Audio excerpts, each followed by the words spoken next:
Welcome to another episode of Meet the Author Live. Katya, hello. Hello, John. Hello, everyone. I'm so delighted to be here with you all. This is a fun day. So psyched to have you here. For those of you who don't know, New Degree Press, or NDP, is part of Manuscripts Inc. This enterprise has now published authors from 6 continents and just ranked 293rd on the Inc. magazine 5,000 list. This is the fastest growing privately held companies in America. Pretty mind-blowing.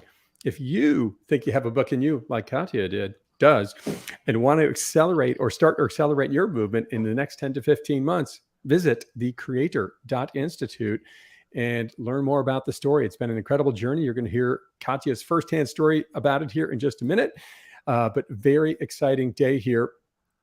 So Meet the Author is an opportunity to really get to know everything there is to know about the author. We're going to have some more in-depth questions, and then we're going to go through some rapid fire ones. So you can really get to know everything there is to know about Katya. It's going to be a lot of fun. I would encourage you, we've already have a few notes in the chat. I'll put them up on the screen here in a minute. Continue to throw those in there. If you have questions for Katya, please put them on there as well. And certainly all the love and support, much appreciated. But today, as I said, very special episode, brand new author who just published her book and had her new podcast come out just in the last few days, The Creator Community from New Degree Press. We recorded it a month or two ago, but we just released it a few days ago. What an incredible episode and a roadmap to go out and live a better life. So a couple quick nuggets on Katya here. We'll dive into the questions. A Los Angeles-based author, sounds nice, doesn't it? Leadership facilitator and coach who helps humans, that's all of us, flourish. She holds a master's degree in organizational development and knowledge management, leading hands-on workshops at companies like Google and Netflix, and investing in others' well-being as a habits, workplace, and lifestyle coach. Katya views life as a treasure hunt. I love this story, and we'll talk more about it. She loves doing handstands, bad for my shoulders, and she believes every day contains at least one moment that ignites wonder and joy, and that is our job to uncover and savor those tiny moments. Wow. Best intro so far? Great to see you, Katya. Thank you for being on the show today. So wonderful to hang out with you, John, and with the folks joining. Thanks so much for being here. Oh, it's awesome. Look at Corey's already jumping in here. Welcome, Corey. Thanks for joining us. Hey, Corey. LinkedIn user. I guess there's some different privacy settings you can put in there, but it happens. Friends turn strangers, or strangers turns friends, rather. Right? Absolutely. I love it. So, Katya, how does it feel to have your book out there with your name on it, available wherever you can buy books online? Yes, John, the short answer, I think it covers the full spectrum of the human experience. There's the joy, the trepidation, the fear, the anxiety, the overwhelm, the just sheer magnificence of having something that, I'm shaking as I hold this. Like, this is vulnerable. And I'm just so grateful that it now gets to see the light of day, with the hope of inspiring folks to uncover their own joy, because that's the true reason that I wanted to put this out there into the world, to help folks feel just a little bit less alone. Right. Take us a little bit deeper into your inspiration, if you would, in this author journey. How did this where was this moment where you're like, I need to write a book about this? And then how the heck did you get it out the door? Yeah. Well, as we all have experienced over the last couple of years, the world has been quite polemical, quite heavy. And I posit many of us here on the call might have been feeling a little bit heavy. I was like, well, I can't do any drastic change. I can't just move to Cabo or just switch jobs on a whim to feel a little bit lighter amidst all the heaviness of the pandemic. So I decided to investigate, what if there was a way to actually take and pay special attention to the tiny moments that exist in the everyday? Can't do something big. Well, what about investigating those tiny little moments that do exist? And I decided to, I was approaching a milestone birthday, wanted to end that decade with an exclamation point, rather just our standard ellipsis. It's like, why not write a book? Why not just try and experiment, play around with something I've never done before that is both challenging and offers a way to connect with other people, to help them beat the loneliness and the scariness and the anxiety and the fear that sometimes this world can feel like. Wow. And that's where Joy in Plain Sight was born. I love that. Speaking of connecting, if you want to connect with Katya, that's her, where you can find her online, her website, and to go out and learn more about her story. And if you want to hear her podcast, as I said, it launched just a couple of days ago on the Creator Institute, on YouTube, wherever you, Apple, Spotify, wherever you get podcasts out there. Such a cool origin story for your whole journey here. And going through it, what was the author journey like? Like, how did you figure it out? I know we've talked before about, sort of just fitting things into your life. There was a pandemic. Like, how did you even make this happen? Yeah, I'm a huge believer in habits. So I was like, okay, on the weekends, that's my time to write because I work full time during the day, during the week. And then I never got around to writing on the weekends, right? Because I wanted to relax, to spend time with friends. So then I shifted perspectives to regiment my writing before work, after work, maybe during lunch, and making little tiny pieces of writing away every day or so. And then having just the incredible team at Creator Institute at New Degree Press, all of my brilliant editors, the cover designers, all of the people without whom this book would not be possible. Having that social support was also such an instrumental part of this journey. And if you're tuning in right now, I just want to thank you for being along on that journey, on that ride with me, because this was hella hard and also hella rewarding at the same time. First use of hella, I think I meet the author live. Thank you for that. Uh, that's amazing. What do you think you learned most about yourself through this journey, right? You learned about the book, you learned about your topic, but what do you think you learned about yourself? I think one of the beautiful things about writing a book is, at least for me, I think I underestimated how difficult it would be in tandem with a full-time job. I think what I learned is resilience of the months and the days where I was up till 12, 1 a.m., working, plugging away, writing, editing. I was like, I have to keep going because I set this goal and now I have to finish it. I owe it to myself. I owe it to the people who have invested in me and the idea of a book about joy. That's a big dream, right? I want to owe it to them to kind of give back to all the gifts and the support that they shared with me. And so just keeping that fire burning, putting one foot in front of the other, that's been something that's really been fortunate to experience over the last year. Habits are something that are so hard to develop and then, of course, stick to, right? And it feels like this has been a recurring theme throughout your life, right? Where do you think this habit concept got so ingrained in you? Yeah, I remember hiking back in 2017. I was hiking on a portion of the Appalachian Trail. And I remember thinking to myself, like, Katya, what if you picked a theme for every month of your life to try on something new? Maybe for April, it would be 30 push-ups a day. Maybe for May, it would be putting away your phone by 9 p.m. at night. And then I developed this concept, and I had actually done years and years of every month was a new habit to try on for every day of that month. Most recently, back in April of 2021, I challenged myself to write and publish one story on Medium every day. Tried it out, did it. I was like, wow, okay. So something came out of it. So why not uplift that habit of writing to a whole full-fledged book over the year? And I think that habits are so incredibly important because they become the fabric and the foundation for how we live our lives, right? If we get up, have our little morning cup of coffee or a cup of tea, that's such a beautiful way to enter the day and center ourselves in a habit that feels good. Amazing. And clearly you've inspired a number of people. James here has been inspired by your story here and really feels uplifted by your journey. I love that. So now you've been through it. It took you about a year to get this thing from, I've kind of got this book thing and this new habit to actually having it available wherever you buy books online. Is it still available at the promotional pricing rate? Is that right?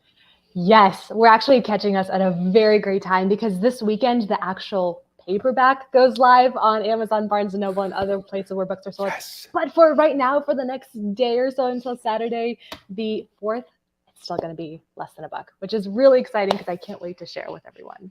That's awesome. So the promotional pricing is going to stop soon. For those of you who have been inspired by this story, I would also encourage you not only go out and buy Katya's book, but leave a review. Leave some of these lovely notes on Amazon for her. What no better way to thank an author and to let them feel your love than to put a review for them on Amazon. I know you've got a few out there, but that's awesome.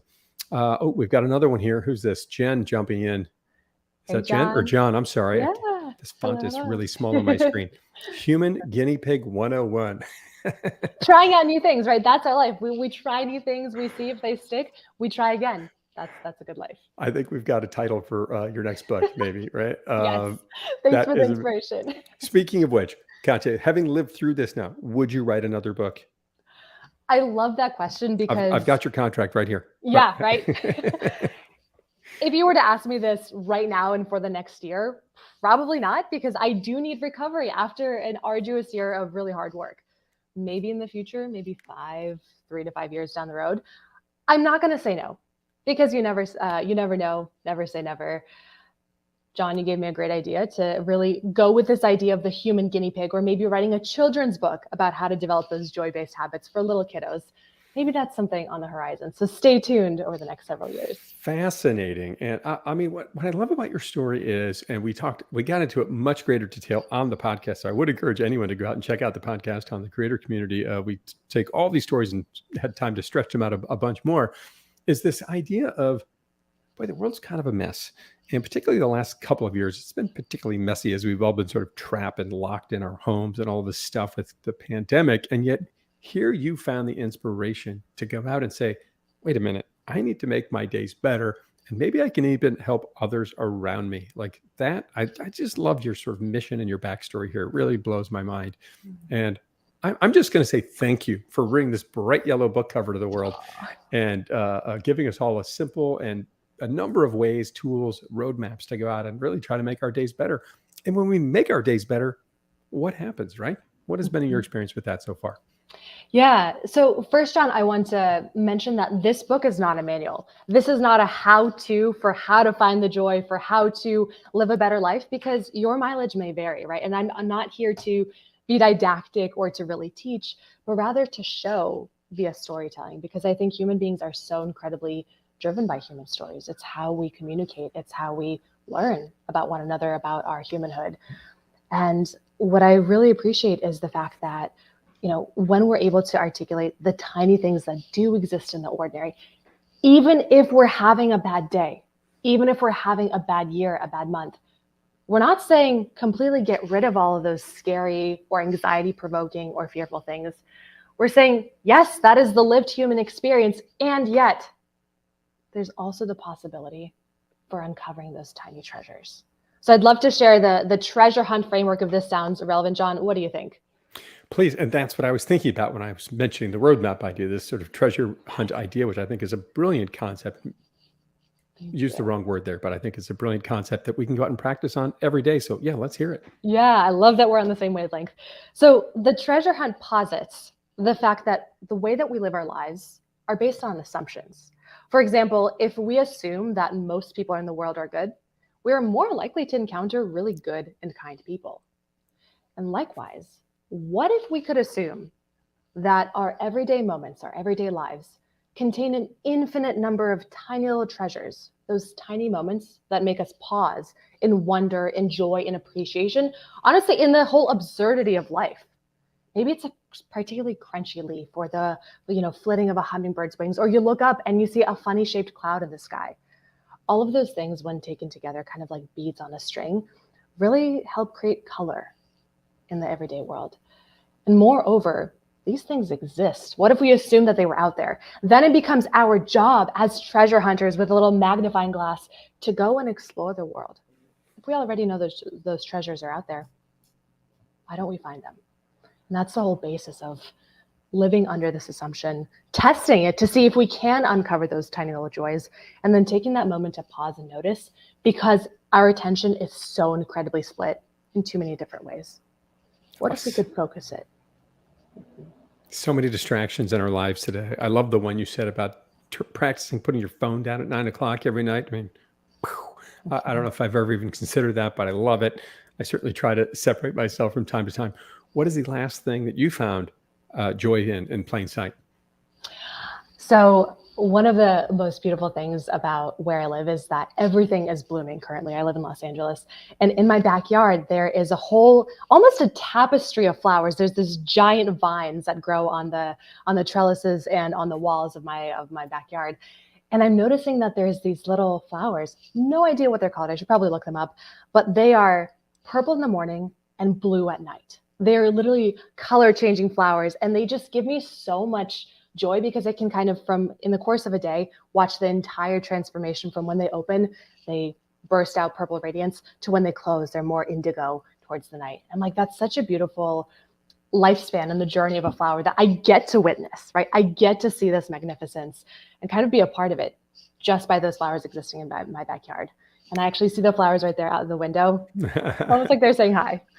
I mean, the fact that you just took a story about flowers and turned it into like a 2-minute in-depth description really should help listeners understand the extraordinary depth you take to describing this joy. And when you take the time to appreciate those things around you, your life can really turn for the better, right? In so many ways. And I think Vin would agree here. He wanted to congratulate you.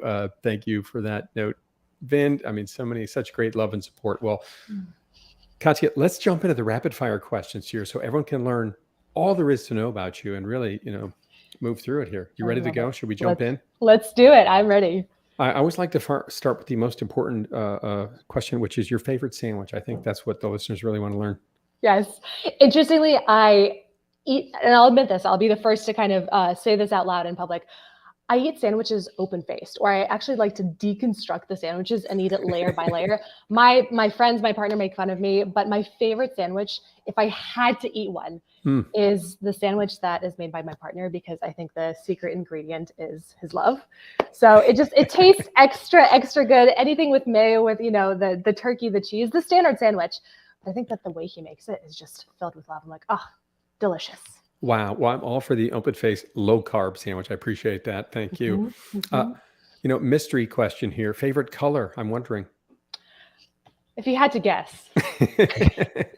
It's this one. I'm actually, John, I'm wearing my lemons shirt because one of the key themes is lemons and how to make life into lemonade after it gives you lemons. So the old age adage. So good. Love the bright cover. It makes me think of sunflowers, happy. Love it. Favorite or most memorable vacation spot? I was very fortunate for my parents to take us onto trips to Mexico. One of them was Punta Cana. And it was just, I remember going from the beach to the pool, from the beach to the pool, just like running back and forth because it was only a few steps away. And I think I would spend probably about 8 hours a day in the water. So I came out looking like a prune after the end of every day. And that was one of the happiest memories, just being on the whites of the sand, jumping into the blues of the ocean in the pool, and just a very decadent memory in my mind. Wow. I love that. So nice to get to travel. I mean, I think it's probably the most important thing we can do as humans is go out and see other cultures, live in someone else's shoes for a minute. And I think no better way to do that than to travel, particularly from a young age. I had, my mom was a travel agent for 50 years. So that was all we did, like is go places, which was amazing. What a gift. Right? Scariest animal. It's funny that you asked this question because, there's the classic scary animals like bears, all of the other scary animals. The one that's coming to mind is humans. Humans are actually pretty scary in the potential destruction that we can cause. So I'd have to go with humans. We're both brilliant and amazing and also terrifying to one another. Wow. So Discovery Channel has Shark Week. I think there's a pitch here for a new show. Maybe we call it Human Week. Is this Yes. Is this what we're after here? AKA our entire life. Wow. That is really the Truman Show. Is that what is that? Apples or bananas? Apples. Yeah. Honey, Chris. All the way. The crispiness of it is just like, it's not only tasty, but it also sounds good. Gotta combine the senses. I mean, you're the first person to get this answer exactly right. I'm just going to put it out there. That's the right answer. Favorite movie? I'd have to go with Eternal Sunshine of the Spotless Mind. Speaking of Jim Carrey, who was also on The Truman Show, one of my favorite actors, one of the most thought-provoking and deeply unsettling movies. If you haven't watched it, would highly, highly recommend. It's beautiful. It's truly beautiful. Thoughtful and deeply unsettling. I'm going to go with mine now on that one. Night Crawlers. I watched that movie on a plane, and the guy next to me, like on the iPad, on the iPad, and the guy next to me goes, he's actually said the exact same thing I was thinking. He goes, that's the first movie I've ever seen that I wish I could unsee it because it was so disturbing. Yes. Also, a plug towards Charlie Kaufman. Anything that he produces is just mind-boggling because, again, it's subcutaneous, below the human condition. What are some of the feelings that fester in there? Really brilliant movies there. So much depth to everything you do. I love it. Favorite smell? I'll have to go with plumeria. Now, John, I didn't actually know what plumerias were until I moved to California. I was like, what is that smell? I would walk around in my neighborhoods on my daily walks, trying to find those little buckets of joy. I was like, I'm guided by my nose right now. And if you don't know what they are little white and yellow flowers that kind of radiate almost like a spiral pattern. And they just take you to a Parisian perfume shop. filled with Wow. honey, with vanilla, with just like, you want to live in that flower, or at least I do.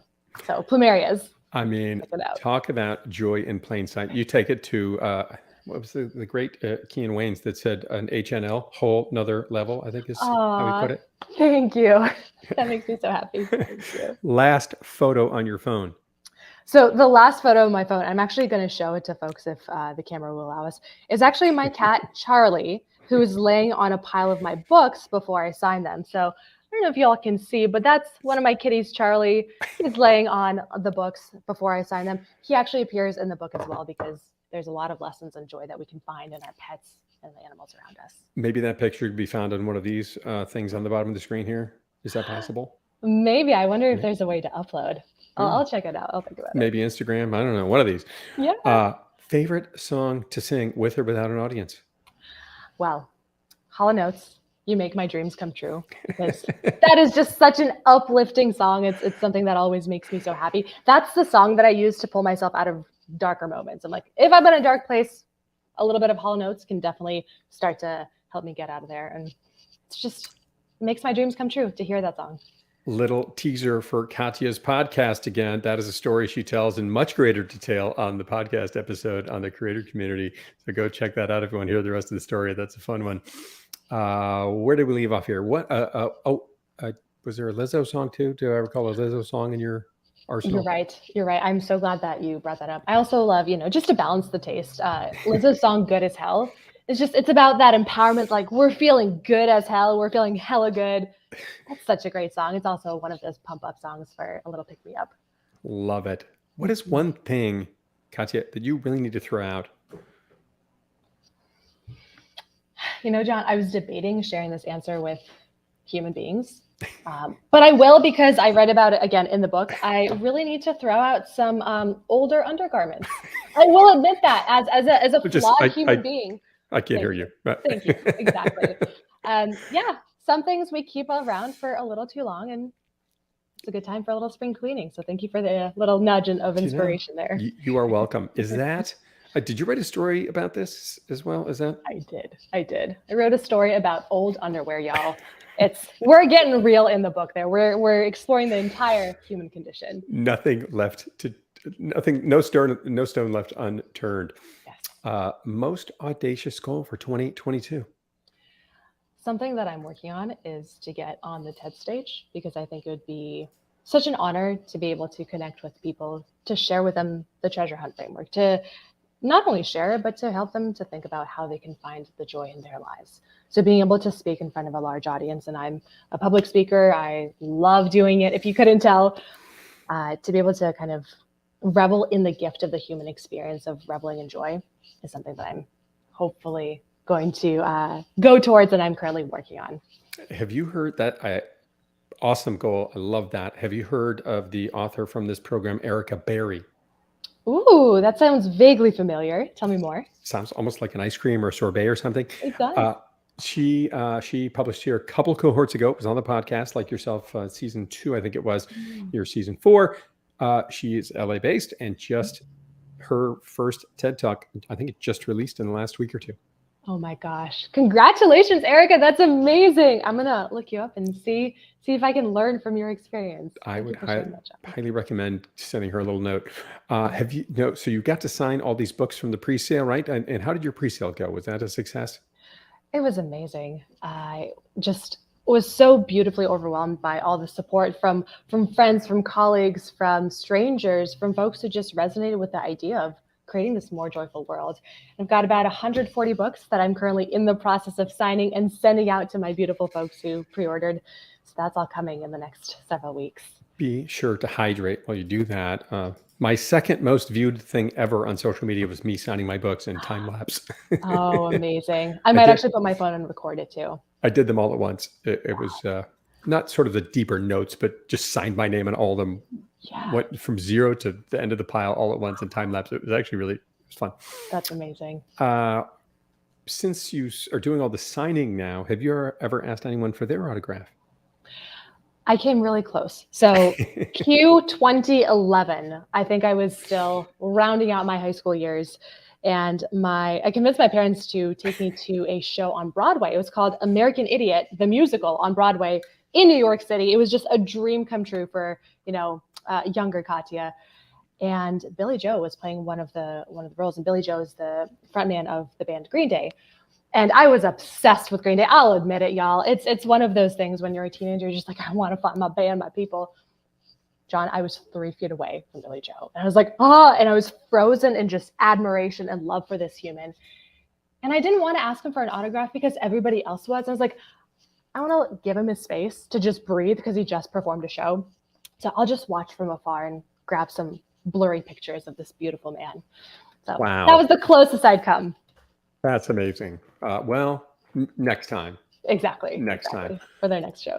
I love that. So, favorite praise quote from your book on the back of the book. Praise quotes, for those who may not know, these are the 4 or 5 quotes that you put in the back of the book. What was your, or what's one you'd like to share with the audience? Yeah. I'm sure it's hard to pick your favorite, right? It's like picking your favorite kid. Exactly.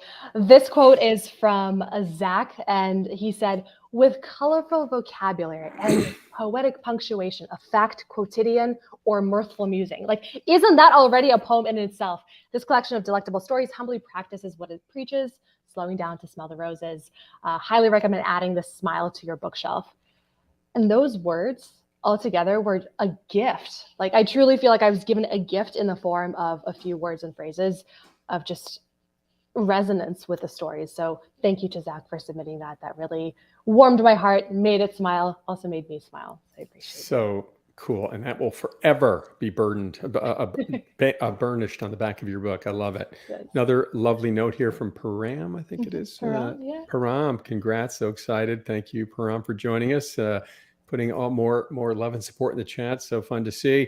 Favorite writing location as you went through this? A few more questions about the writing journey. We're going to wrap this thing up. So if you have other comments or questions, please throw them in the chat now. Amazing. So pre-pandemic, it was definitely the stereotypical writing mode. Go into a coffee shop, put on the headphones, grab a coffee, and just sit there, plug away, people watch, see if we can make stories from what people are doing. But nowadays, I really like to work in my backyard because I'm in the company of those flowers that I talked about and all the hummingbirds, and it's just peaceful. I can get out the ideas there. So writing outside, interesting. I wrote my entire book sitting in this chair, but we all have our thing, and that's what's great about this journey. And what the coaching takes you through is finding your writing style, when to write, and fitting it into your life. So I love that you certainly found a good way for yourself. Most unique or memorable moment of the writing journey?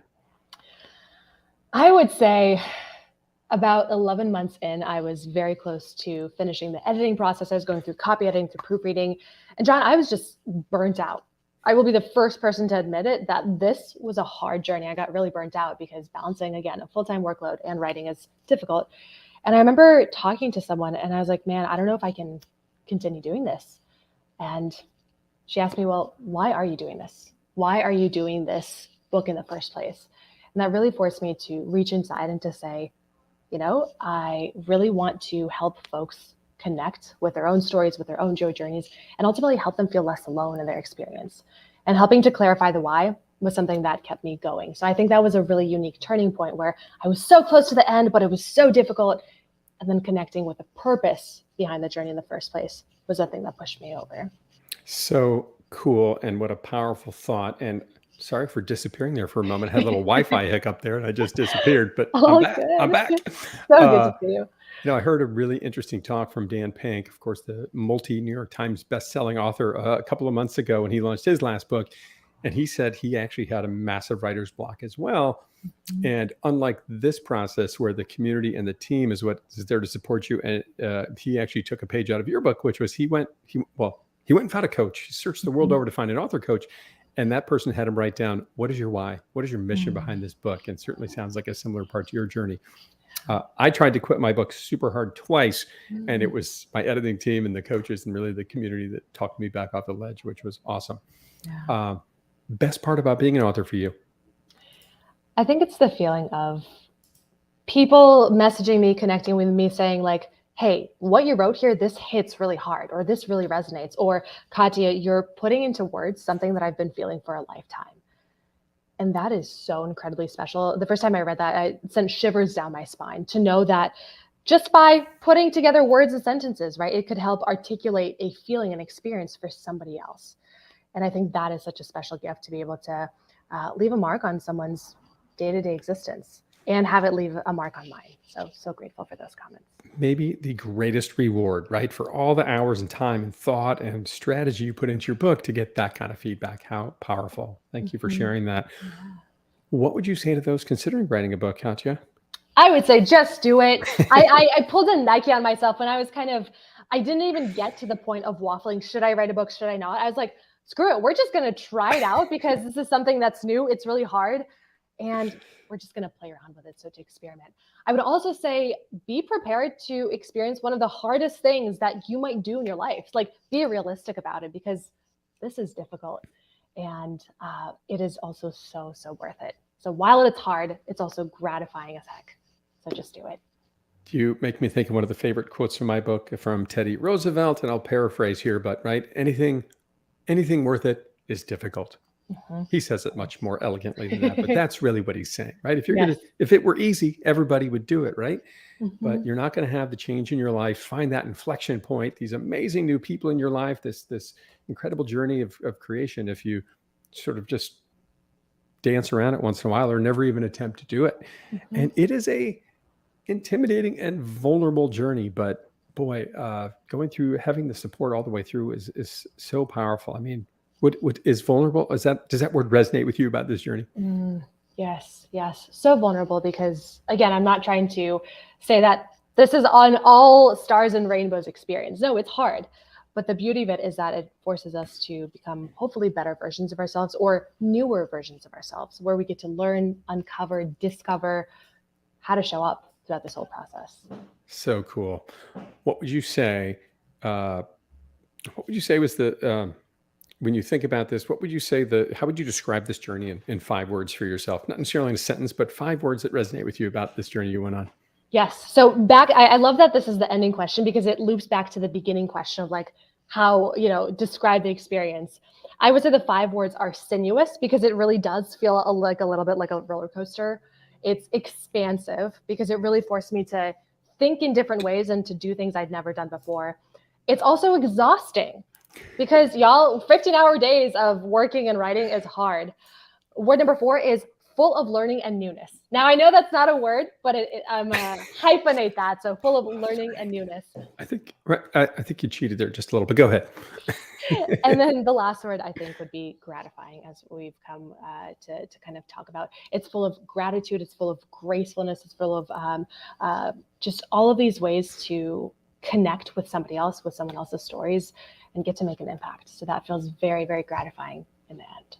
What a beautiful collection of words to describe this journey. Expansive, maybe my favorite on that list. It's hard to pick a favorite, but I love this idea of, right, sometimes we don't know what we don't know. And going through a journey of creation can help open so many doors through us, through research, through interviews, through talking, through just the simple act of writing, which is such a powerful thing to do, to put your thoughts down on paper.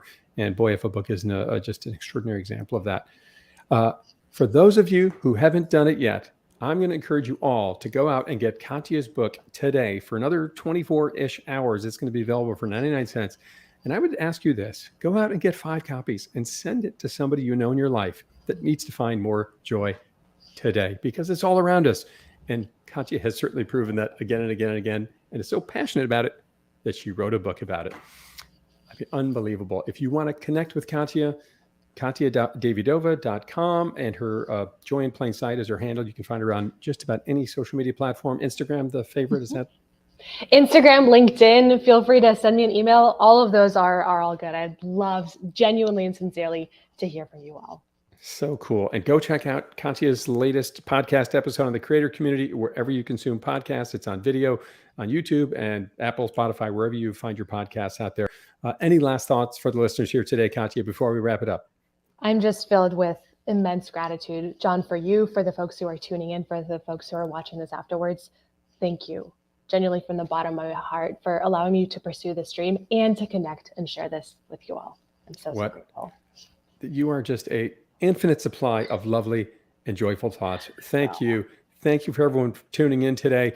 Come back and see us on Monday to hear another story of Meet the Author and a couple more next week. But Katya, what an absolute pleasure to see you. If you can stick around for one more minute after we hang up. And thanks to all our listeners for joining us. And as I said, tune in next week. Have a great weekend, everybody, and go find joy in plain sight. Thanks, everyone. Wishing you every single joy in the world. Take care.